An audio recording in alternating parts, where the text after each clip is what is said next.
Harga beras di Pasar Anyar Singaraja mengalami kenaikan dalam sebulan terakhir ini. Kenaikan umumnya berkisar Rp1.000 untuk di setiap kelasnya. Berdasarkan pantauan harga Perumda Pasar Argana Utama Buleleng, untuk beras kelas medium kini dijual Rp14.000 per kilogram, sedangkan kelas super berada di harga Rp15.000 per kilogramnya. Salah seorang pedagang sembako di Pasar Anyar Singaraja, Komang Widya 40 tahun, mengaku kenaikan tersebut telah terjadi sejak sebulan terakhir. Ia mengatakan hal ini dipicu oleh dampak musim kemarau panjang yang menyebabkan tersendatnya produksi. Di lapaknya, kini harga beras C4 ia jual dengan harga Rp14.000 per kilogram, mengalami kenaikan sebesar 10% yang sebelumnya ia jual dengan harga Rp13.000 per kilogramnya.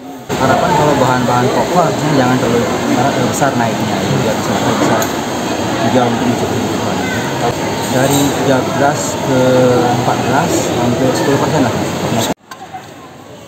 Meski naik, namun menurut Widya tidak menurunkan daya beli masyarakat. Ia berharap kenaikan tersebut tidak terus merangkak naik serta berlangsung lama, mengingat beras merupakan kebutuhan pokok masyarakat. Dari Singaraja, Sukma Sumampan melaporkan.